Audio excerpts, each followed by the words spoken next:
Les invito a reflexionar en la palabra del Señor el día de hoy.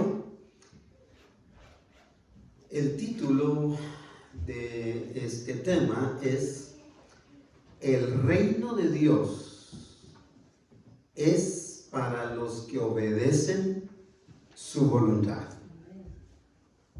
Así de llano y sencillo. El reino de Dios es para los que obedecen su voluntad. Basado en Mateo capítulo 7, versículos 13 a 23. Mateo 7, 13 a 23. Solo allí mantengamos abierta la escritura. Aunque voy a leer otras citas bíblicas, solo allí mantengamos abierta la escritura para leer. Dice este pasaje, Mateo 7, 13 al 23. Entrad por la puerta estrecha, porque ancha es la puerta y espacioso el camino que lleva a la perdición, y muchos son los que entran por ella. Porque estrecha es la puerta y angosto el camino que lleva a la vida, y pocos son los que la hallan. Guardaos de los falsos profetas que vienen a vosotros con vestidos de ovejas, pero por dentro son lobos rapaces. Por sus frutos los conoceréis. ¿Acaso se recogen uvas de los espinos o higos de los abrojos? Así, todo buen árbol da buenos frutos, pero el árbol malo da frutos malos. No puede el buen árbol dar malos frutos, ni el árbol malo dar frutos buenos. Todo árbol que no da buen fruto es cortado y echado en el fuego. Así que, por sus frutos los conoceréis. No todo el que me dice Señor, Señor, entrará en el reino de los cielos, sino el que hace la voluntad de mi Padre que está en los cielos. Muchos me dirán en aquel día, Señor, Señor, ¿no profetizamos en tu nombre? ¿Y en tu nombre echamos fuera demonios? ¿Y en tu nombre hicimos muchos milagros? Y entonces les declararé, nunca os conocí, apartaos de mí, hacedores de maldad. El reino de Dios es para los que obedecen su voluntad.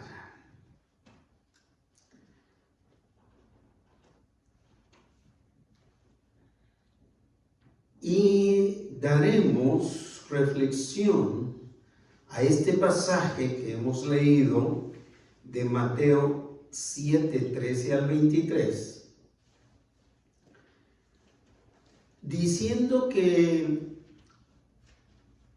esta es una de las enseñanzas más sencillas que utilizó el Señor Jesús para mostrar cuál es su voluntad para nosotros.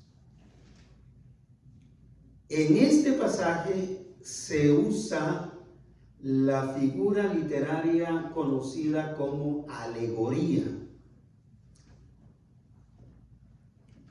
Y el Señor me reveló una manera sencilla de explicarle el día de hoy, de lo que es una alegoría.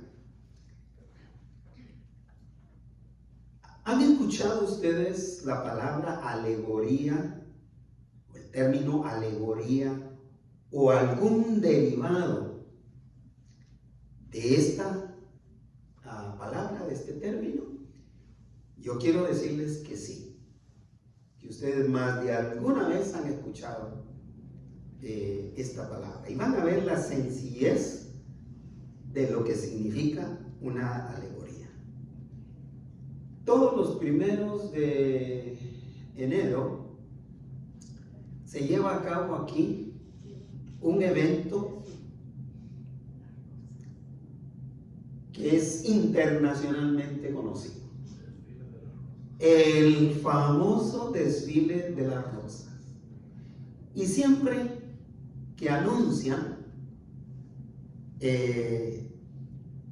expresan esta palabra. ¿De qué manera? Las carrozas alegóricas, correcto. ¿Qué significa? Para dar a entender qué cosa. Que esas carrozas con esos adornos naturales representan algo de la actualidad. Casi todas las carrozas traen reflejado un mensaje de la actualidad. Y eso es lo que hizo Jesús cuando empezó a usar alegorías. Usar cosas que pasaban en la realidad para darles un significado espiritual. Y a mí me impresiona la sencillez del Señor Jesús para explicar lo que es su voluntad a través de estas alegorías. Así que vamos a empezar a manejar la alegoría y espero que no necesiten más explicación en cuanto a lo que esto significa. El reino de Dios es para los que obedecen su voluntad. Y la pregunta a responder hoy es: ¿acaso no iremos todos al cielo? ¿Acaso no iremos todos al cielo, hermanos y hermanas? La categórica respuesta, desafortunadamente, tristemente, es la que ha dicho contundentemente el hermano Roy. No.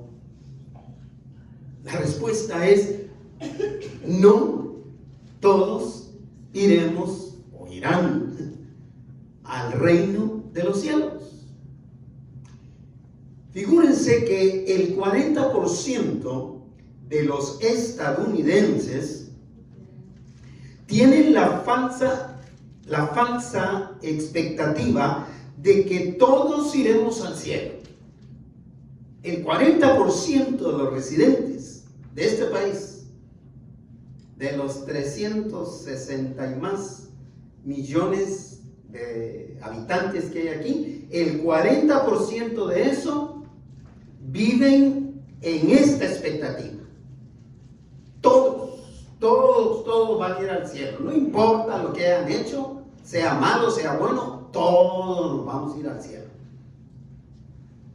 Y viven en esa falsa expectativa, argumentando que cómo puede ser que un Dios de amor como el que se predica, un Dios tan amoroso como el que enseñamos y del que hablamos, vaya a ser capaz de no dejar entrar a alguien a su cielo eterno.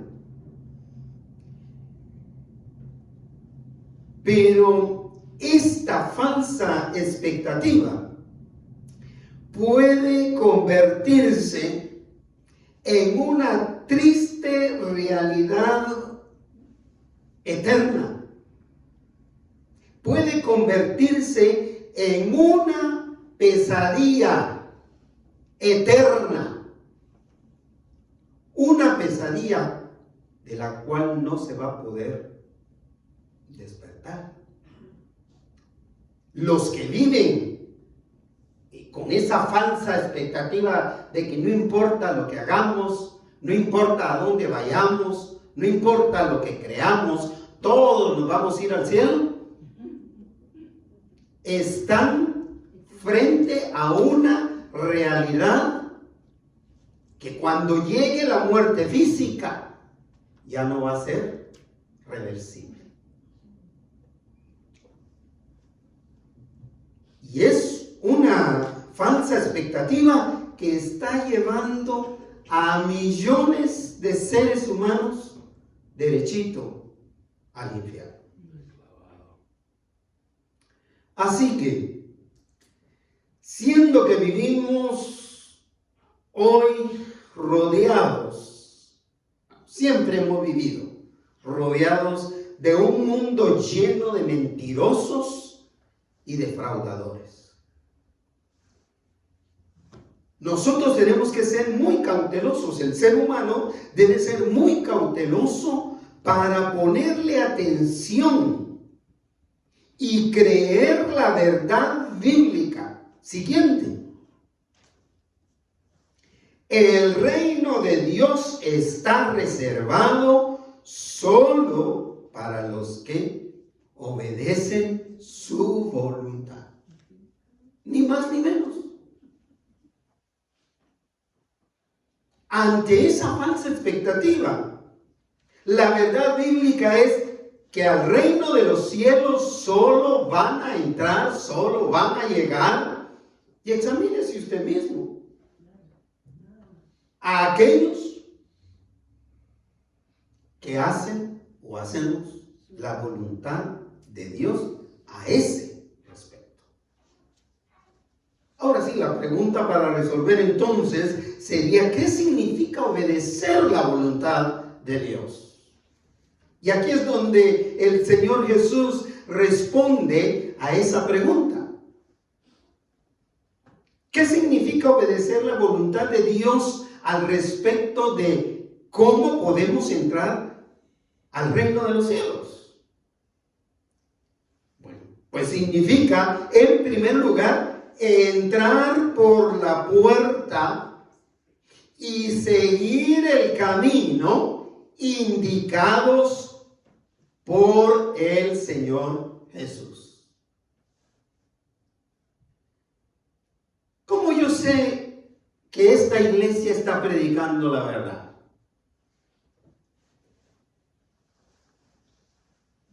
Si esa iglesia predica lo que el Señor Jesús dijo que era su voluntad en relación a cómo ser salvos y perdonados de nuestros pecados. Así que obedecer la voluntad de Dios empieza con entrar por la puerta estrecha y seguir el camino angosto, porque eso es lo que el Señor Jesús indicó. Observemos cómo hay una orden concreta, específica. No hay, como dijera el hermano Víctor, que predica o que escribió Juan, él no escribió en tonos grises, sino blanco, negro. Se acabó. El Señor comparte estas alegorías también de la misma manera. La orden concreta que Jesús le dio a quienes quieren ir al cielo para pasar la eternidad con Dios se encuentra en la primera frase del versículo 13 del capítulo 7. Y vamos a tener que analizar los dos versículos intercambiadamente, 13 y 14, para poder entender esta alegoría de manera sencilla como lo enseñó el Señor Jesús. Pero en el capítulo 7, versículo 13, en la primera expresión, ¿cuál es la orden? Entrar. ¿Por dónde? Por la puerta. ¿Qué puerta? La puerta estrecha. Punto. ¿Quiere ir al cielo entonces? Entre por la puerta estrecha. Punto. ¿Se da cuenta lo sencillo por lo que el Señor está enseñando, manifestando su voluntad.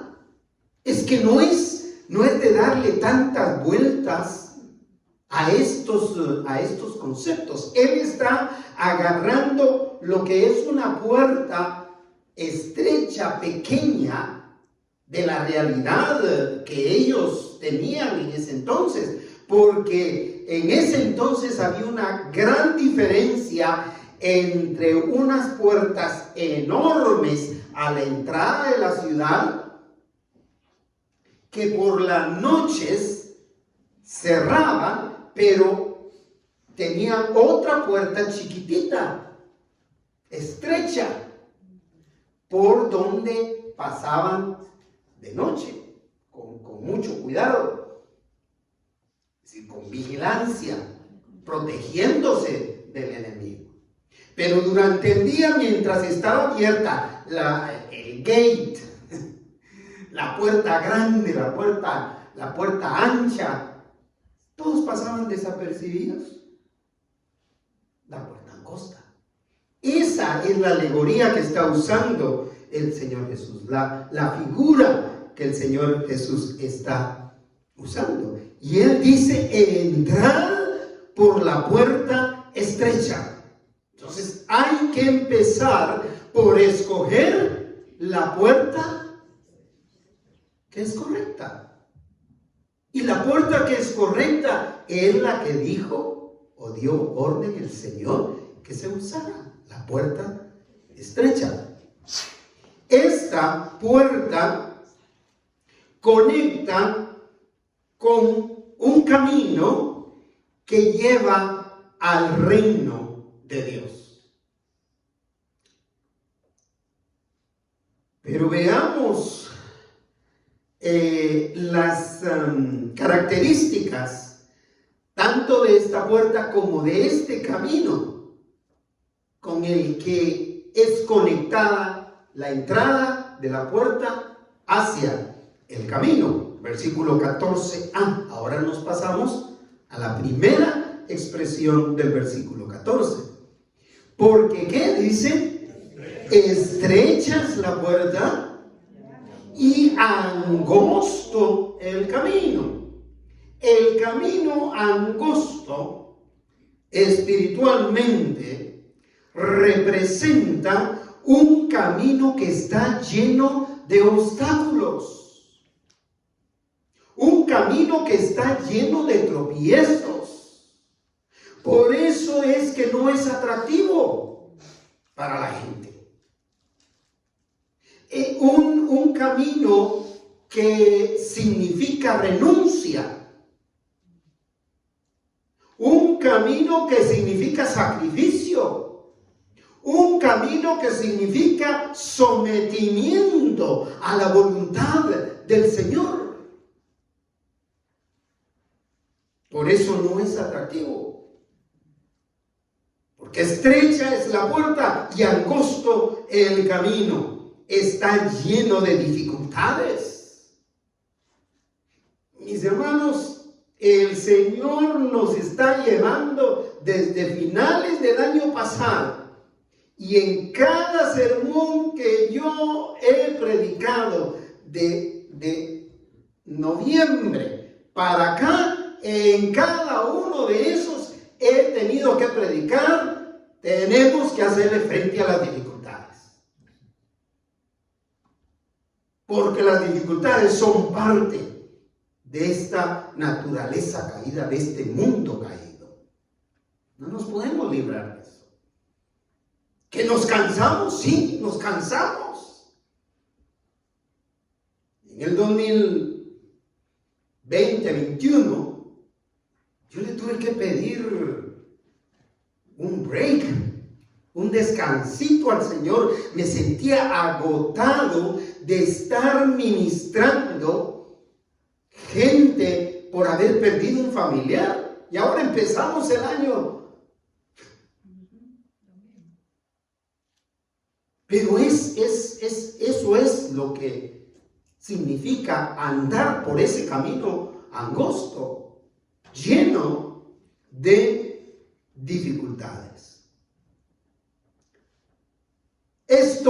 Todo esto lo digo para decir que cuando Jesús llamó a sus discípulos, lo hizo sin engaños. Lo hizo sin dar falsas expectativas. A veces nos sentimos tan desesperados porque la gente no viene, porque la gente no asiste, pero es que esta alegoría, esta enseñanza nos lo está diciendo. No es un camino que sea atractivo para nadie. Si a cambio cayéramos, ojalá no, pero si a cambio de que ver lleno este lugar, cayéramos en el error de decir, en el momento que usted pone un pie dentro del templo de Iglesia Bautista Betel, todos sus problemas se van a acabar. Les aseguro que hacen línea. Va a haber puro disfrute. Va a haber puro show, decía alguien antes. Va a haber puro espectáculo de grandes cosas, de grandes maravillas. Pero definitivamente el Señor no nos invitó a seguirle con engaños. No nos invitó a seguirle dándonos falsas expectativas. Todo te va a ir bien, todo va a ser mucho mejor para ti. En contraste, o sea, lo opuesto a entrar por la puerta estrecha, está la otra opción. Porque a nadie lo empujan para entrar por la puerta estrecha. A mí no me empujaron. No sé si lo empujaron a usted. No. A nadie empujan. Tampoco a nadie empujan para entrar por la otra puerta o por cualquier otra puerta. Si usted no quiere, no quiere. Y si usted quiere, usted mismo se va a meter. Y usted camina el camino que usted decide caminar.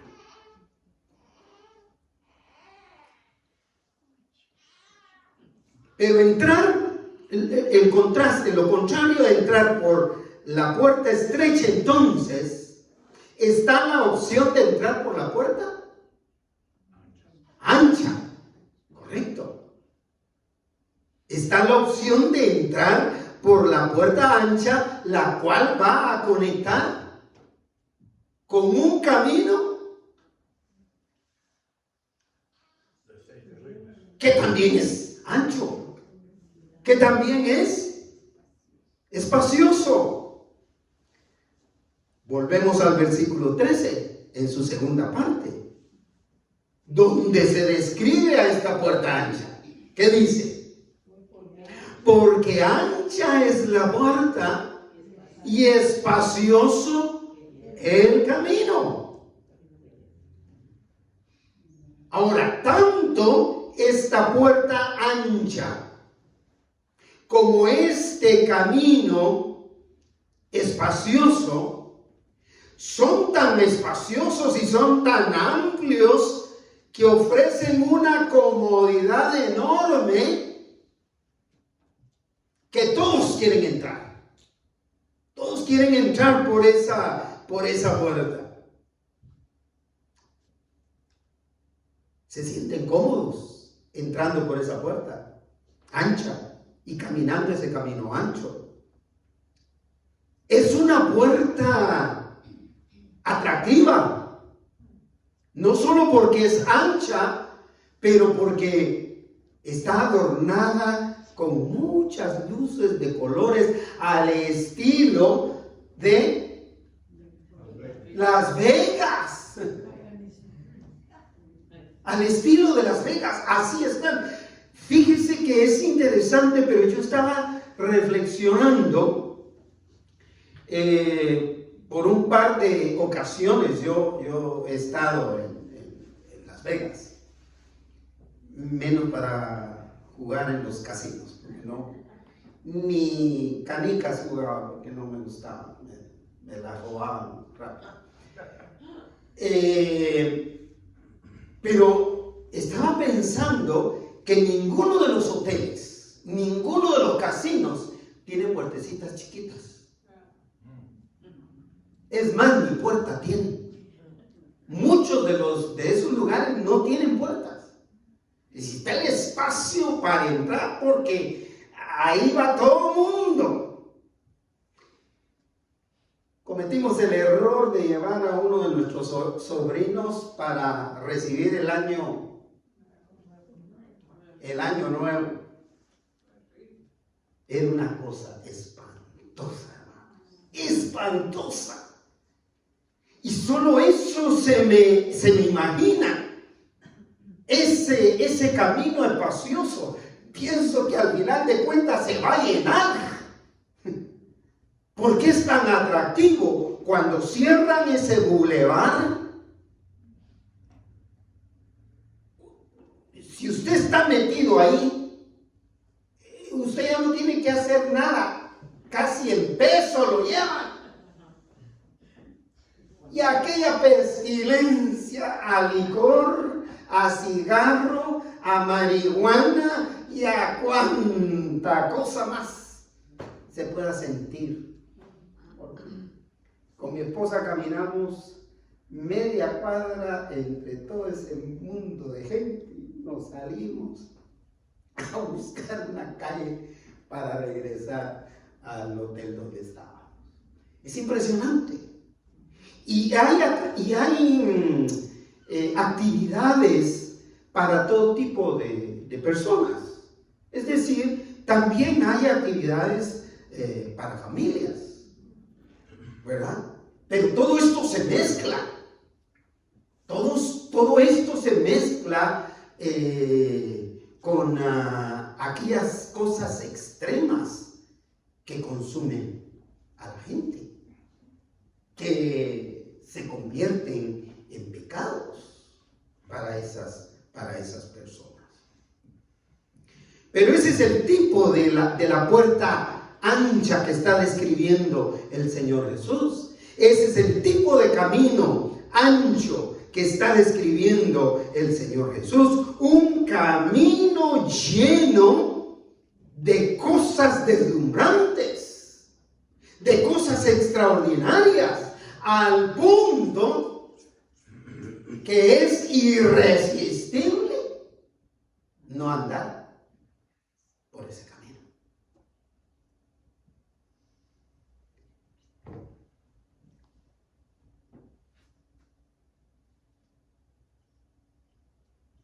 Pero el corazón de esta enseñanza alegórica, de esta primera enseñanza alegórica, no está tanto en lo atractivo de la puerta ancha y la diversión de la puerta ancha y lo angosto de la otra puerta y las dificultades de la otra puerta, del camino a donde lleva la puerta estrecha. Ahí no está el corazón de esta enseñanza que está dando el Señor. Ayúdeme. ¿En dónde cree que está el corazón de esta alegoría?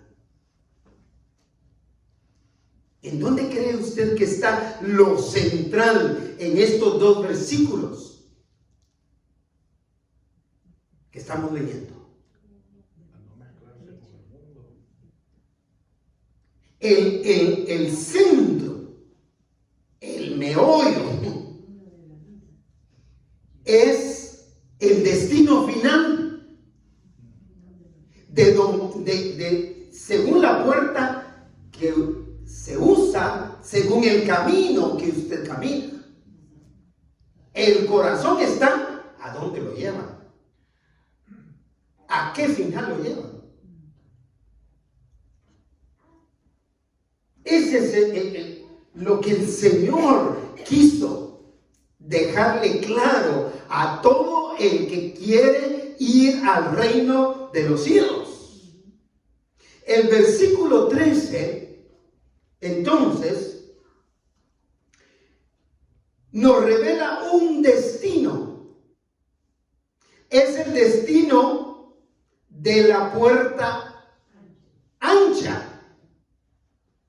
Es el destino final al que nos lleva el camino ancho. Dice el versículo 13 en su última parte, que lleva ¿a qué? A la perdición. Ese es el meollo. Ese es el corazón de esta enseñanza. Por eso es que el Señor Jesús empieza con una orden: entrar por la puerta estrecha. Porque la puerta ancha te lleva por un camino ancho, pero su destino final es perdición. Lleva a la perdición. ¿Y sabe qué es lo peor? La mala noticia, que se incluye con el destino. ¿Cuál es esa mala noticia? No, aparte de eso, por supuesto. Léalo ahí en el 13, léalo en el versículo. ¿Cuál es la mala noticia que se está dando ahí?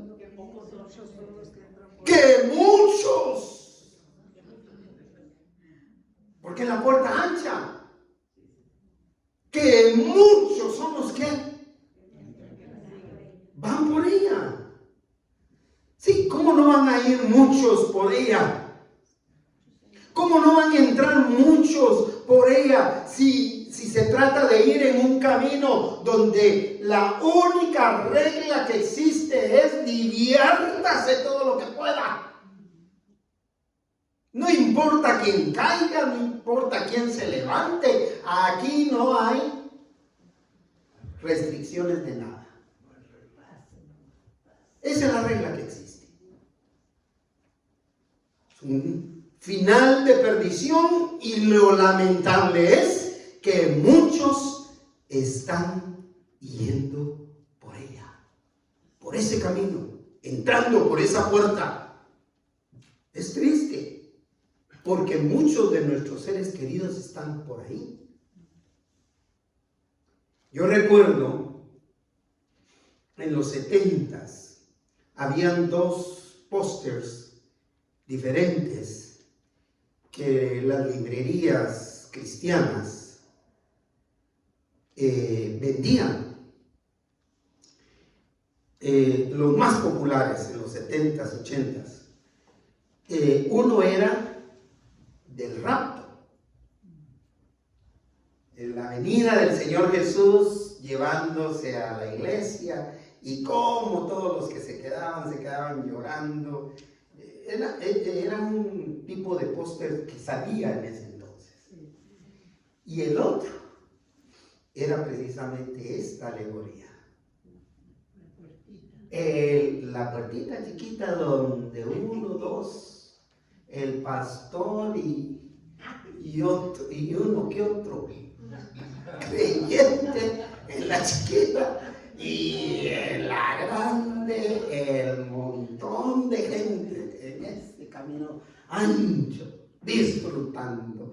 Ahí habían borrachos, ahí habían mentirosos, ahí habían ladrones, y todo lo representaban muy interesantemente. Muy bonito, muy atractivo ese tipo de póster, pues para la enseñanza que estaba dando.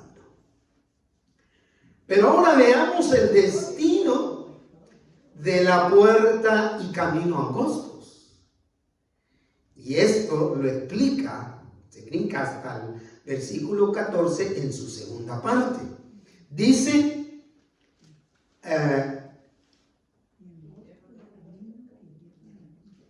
después de que nos da la orden de entrar por la puerta estrecha, versículo 13 al principio, nos lleva a el versículo 14 en su segunda parte.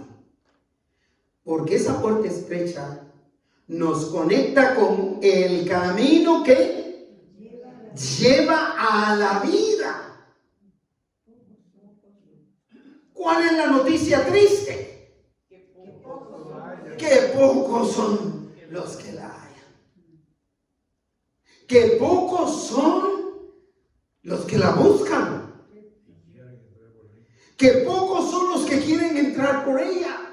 Que pocos son los que la miran. Porque ante una entrada tan grande, la puerta estrecha resulta insignificante. Y si está aquella entrada ancha, adornada como generalmente están ese tipo de entradas, ¿con mayor razón? Nadie va a pelar la puerta estrecha, ¿verdad? Por eso dice, pocos son los que la miran, pocos son los que al final de cuentas la eligen. Así que, ¿qué significa obedecer la voluntad de Dios? Significa entonces, en cuanto a salvación, entrar por la puerta estrecha y caminar el camino angosto. ¿Todos estamos ahí? Y si es así de cierto, dígalo con certeza, sí, ahí estoy yo. Allí estoy yo. ¿Qué significa entonces obedecer la voluntad de Dios? Una vez hemos entrado por la puerta estrecha y caminamos el camino angosto, entonces, en segundo lugar, obedecer la voluntad de Dios significa evitar a los que enseñan falsedades. Ese es el gran error que cometen muchos de los que quieren entrar por la puerta estrecha. Los que quieren caminar el camino angosto. El error que cometen es que en ese caminar o en ese deseo se les interpone uno de esos falsos maestros, uno de esos falsos profetas, y no continúan con la segunda orden que da el Señor en relación con eso, que es evitar a los que enseñan falsedades. ¿Sabe por qué muchos creyentes fieles se han ido de las iglesias que predicamos el Evangelio de Cristo sin alteración? ¿Sabe por qué se han ido? Porque no han obedecido esta segunda orden de que hay que evitar a los falsos maestros, a los falsos pastores, a los falsos predicadores, a los falsos líderes religiosos.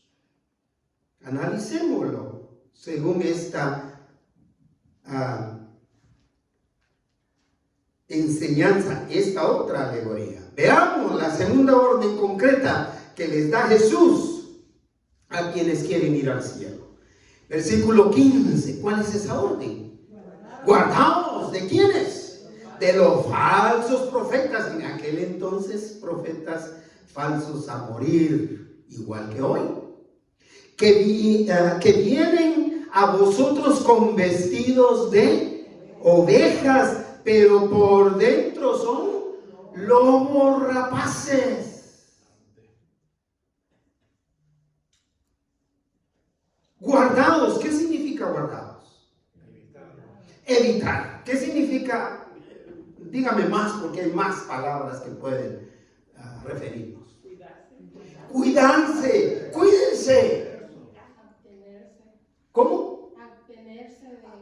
Abstenerse de escucharlos. Y quiero que me señalen una que es muy importante, que se dio solo para evitar contagiarnos del COVID. más específico. Vivir alejados de ellos. Mantener una distancia. Guarde su distancia. Manténgase alejado. Si usted nota un falso maestro, manténgase alejadito de él. Si ya lo reconociste, si ya sabes por dónde te llegan esas falsedades, pues no las consultes más. Guárdate. Evita eso. Guardaos de los falsos maestros, de los falsos predicadores, de los falsos pastores. Mire, es impresionante la cantidad de pastores en el occidente del país, en Guatemala, que están relacionados, y si no lo están, eso se ha dicho de ellos, les han ido a balacear los templos donde están, o su casa, o en los automóviles en que van, por su relación con el narcotráfico. Estaba viendo un reportaje, creo que fue para el Black Friday, de un pastor guatemalteco. No lo conozco, no sé quién es, y de su nombre no me acuerdo, porque lo vi en ese comentario, en esa noticia. El hombre está comprando relojes Rolex, está comprando, pastor, ahí en Guatemala, y no es que esté hablando mal de mis colegas, pero es una noticia que se vio ahí. Comprando relojes y cadenas, y por un total, mire, cuando pagó eso, ay Dios, dije, y nosotros atravesando necesidades en la casa del Señor para poder seguir predicando el Evangelio.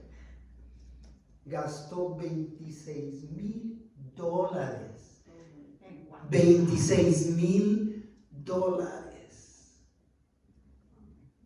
Y el hombre que le estaba vendiendo, muy inteligente, y aquí tenemos un visitante y la cámara, y le estaban grabando, y aquel dice su nombre, y ahí sacando el dinero y pagando.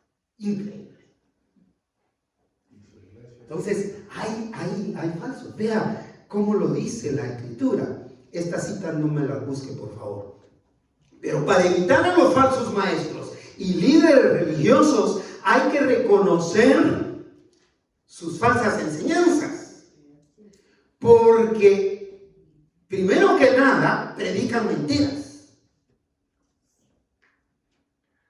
El evangelio de la prosperidad es una mentira. Usted va a recibir del Señor lo que va a recibir. Le dé o no le dé, contribuya o no contribuya, porque el Señor en su misericordia va a ser bondadoso con usted.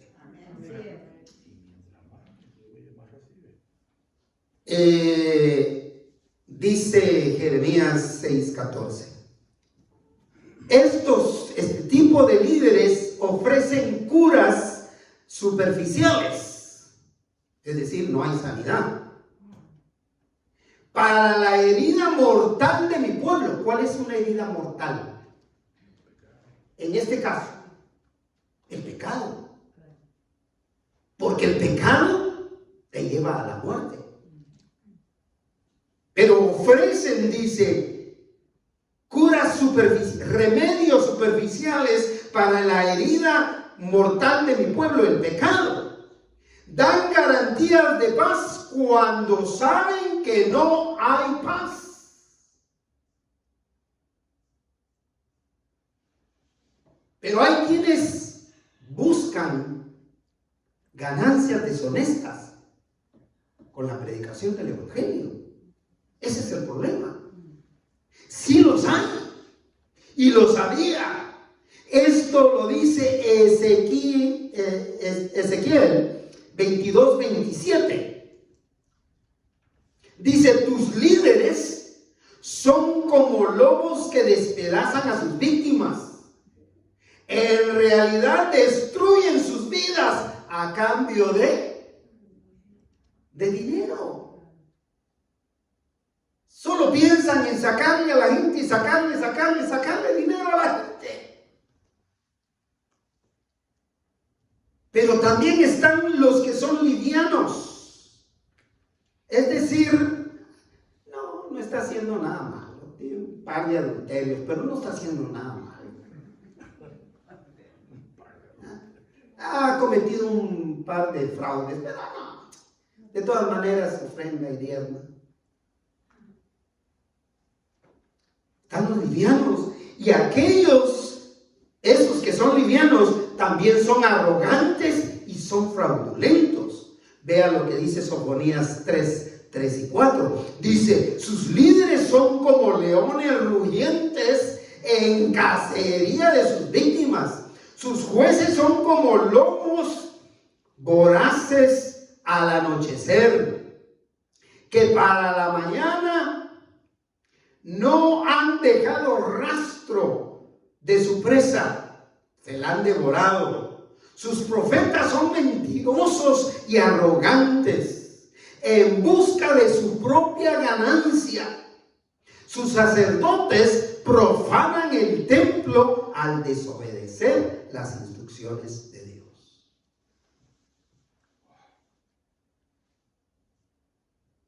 Hay que guardarnos de ellos. Hay que mantener distancia de ellos.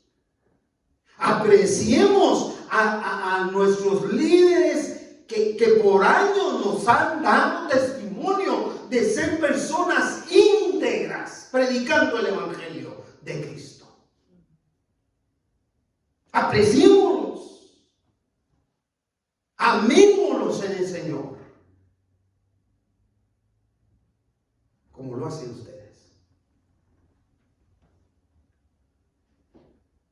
Jesús usó la alegoría, otra alegoría, ahora de los frutos, para identificar a esos falsos líderes y maestros. Veamos los versículos 16, 17 y 18. 16 dice: por sus frutos los conoceréis. Y ahí hace una pregunta: ¿acaso se recogen uvas de los espinos? Es decir, para recoger uvas, para cosechar uvas, ¿usted va a un espinero? ¿A un matorral lleno de espinas? No encontraron. O higos de los abrojos, que al final de cuentas es lo mismo, espinos. 17. Así dice: todo buen árbol que da buenos frutos, pero el árbol malo que da frutos malos. No puede ser de diferente manera. Versículo 18. Y aquí hace la conclusión de estos dos versículos anteriores, diciendo: no puede, léalo conmigo, el buen árbol dar malos frutos. No puede el buen árbol dar malos frutos, ni el árbol malo entonces dar frutos buenos. En la agricultura, los frutos sirven para reconocer la clase y calidad de los árboles y plantas. Es decir, cuando usted se acerca a un árbol que no conoce muy bien, por ejemplo, no sé cuántos conocen el árbol de anona. La anona es un fruto delicioso que mi esposa plantó en nuestra casa. Tiene la característica de que hay que polinizar, humanamente hay que, para que dé mucho fruto. De lo contrario, da, si mucho, da 4 o 5 anonas. Pero este tiene la característica de que el color del fruto es muy el color de la hoja y se pierde entre tanta hoja y es muy sensible. Si se agita mucho el árbol, el fruto se cae. Pero uno se acerca y si tiene fruto, por ese fruto se conoce que es un árbol de anona. ¿Verdad? Entonces es lo que está diciendo la Escritura, es lo que estoy diciendo acá, que en la agricultura el fruto sirve para reconocer la clase y la calidad del fruto. Pero en el caso de los falsos maestros, los falsos pastores, los falsos líderes religiosos, no se trata de sus apariencias, sino se trata de algo más que solo sus apariencias. No se trata de si viste un traje oscuro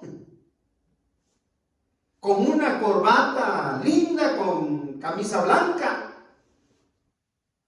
No se trata si utiliza vestimenta rara, togas y vestidos largos y qué sé yo, cuántas otras vestimentas se puede tener. No se trata de eso para determinar si es un buen líder o un mal líder. No podemos irnos por ahí.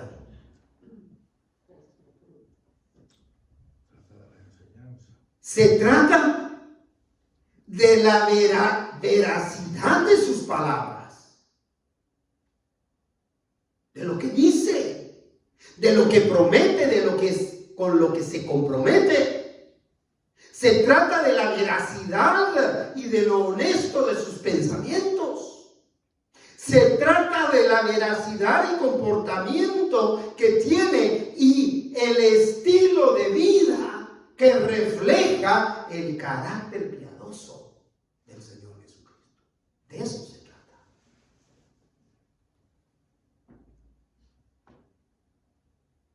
Así que la conclusión de esta alegoría de los frutos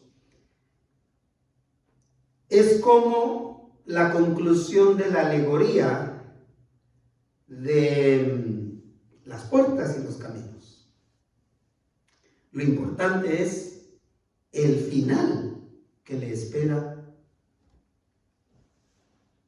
a los árboles y en particular al árbol malo. ¿Qué le espera al árbol malo?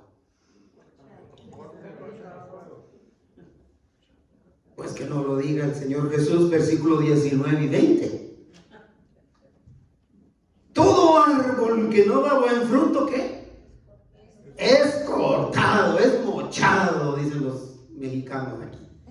Es cortado y no solamente se corta, sino que sirve solamente para fuego. Y echado al fuego.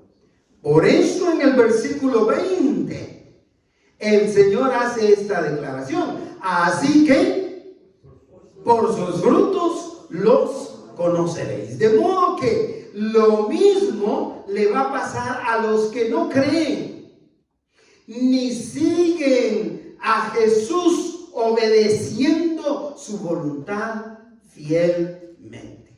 Si el Señor Jesús dice, entrad por la puerta estrecha y caminad, seguidme en el camino angosto, eso es hacer la voluntad del Señor.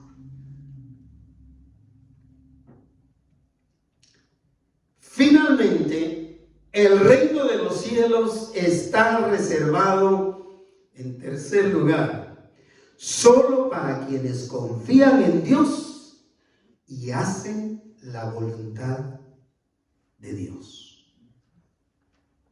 Y hacen su voluntad. Solo para ellos. Así que no es arrogante decirlo, es la Escritura la que dice esto. No es arrogancia cuando usted le dice, pues, el reino de los cielos está reservado para los que hacen la voluntad de Dios. Algunos van a considerar que es arrogante. Pero si usted les demuestra que no es usted el que lo está garantizando o inventando, si usted les demuestra en esta escritura que es la voluntad de Dios mencionada por Jesús, no hay pierde. Así que a los siguientes argumentos que Jesús les da, no hay que darle tantas vueltas, mis hermanos y hermanas, porque en realidad no se trata de palabras ni tampoco de obras humanas. En los 70 salió una canción que cantaba mucho uno de mis hermanos mayores que ya falleció. Pues andaba en su tiempo de enamorado y por eso la cantaba y le gustaba. Y para mí la canción tenía un nombrecito así medio raro. Palabritas creo que se llama. Y dentro de su letra decía, no son solo palabritas. Pero eso es lo que pasa en relación con el Señor. No se trata de palabras. No es cuestión de palabritas bonitas que podamos decir. Hay algo más, y es hacer la voluntad de Dios. Vean el versículo 21 y 22. No todo el que me dice, no todo el que me dice, ¿qué significa eso? Palabras. No es cuestión de palabras. No todo el que me dice, Señor, Señor, entrará en el reino de los cielos.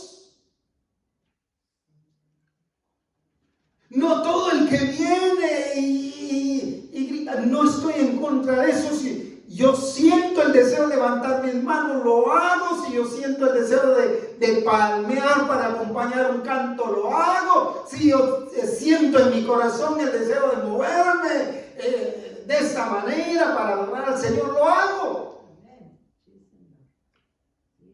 Pero el perdón de mis pecados, la salvación de mi alma, la entrada al reino de los cielos, no depende de eso. Amén.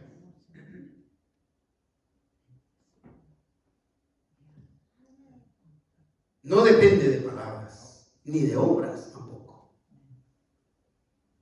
No todo el que me dice Señor, Señor, entrará en el reino de los cielos. ¿Quiénes entrarán? Termine de leer el versículo 21.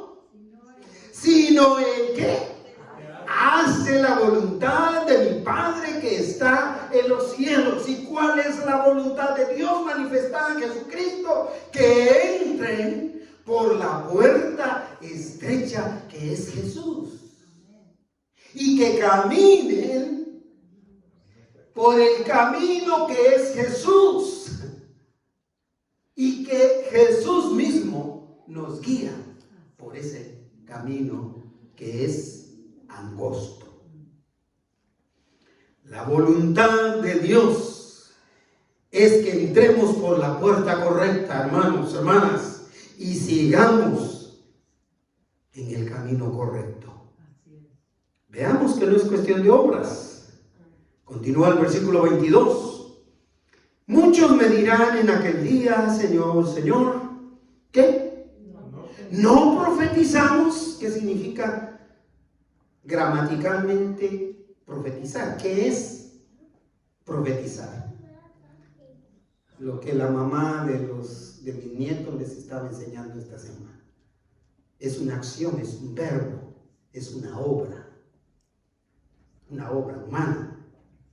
La pregunta es, muchos me dirán, dice Jesús, en aquel día, Señor, Señor, ¿acaso no profetizamos en tu nombre?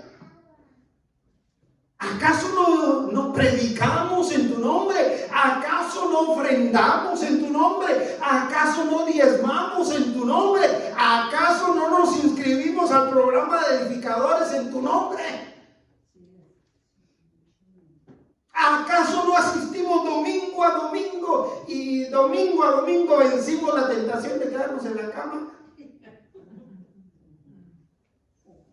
Y dejamos las cobijitas calientitas a un lado. ¿Acaso no hicimos eso? Yo le preguntaría, Señor, y 40 y más, 50 casi. 50 años de estar predicando tu evangelio. ¿Acaso eso no cuenta? Eso es lo que está preguntando.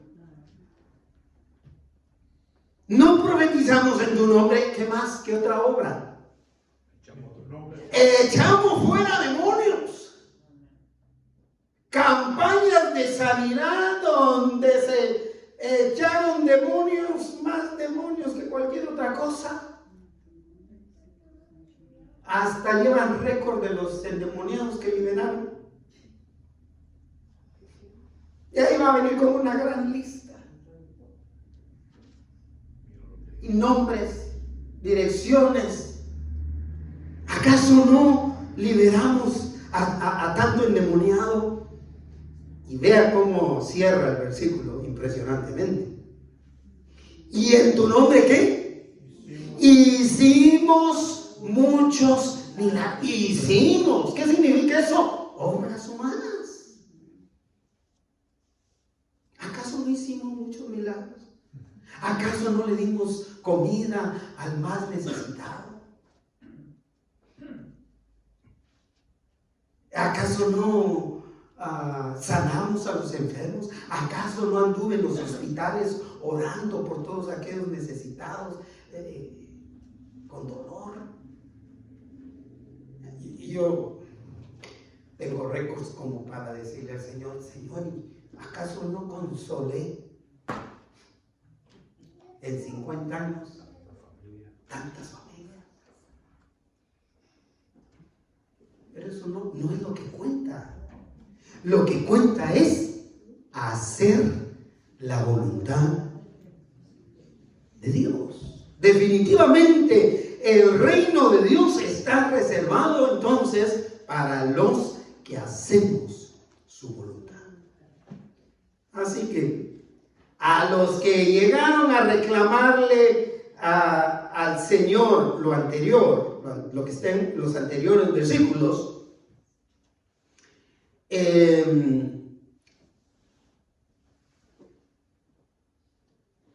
sin obedecer la voluntad de Jesús, el Señor les contestó así, de volada.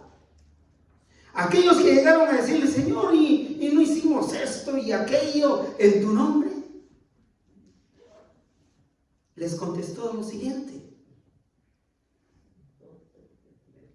Entonces les declararé, dice Jesús, ¿qué?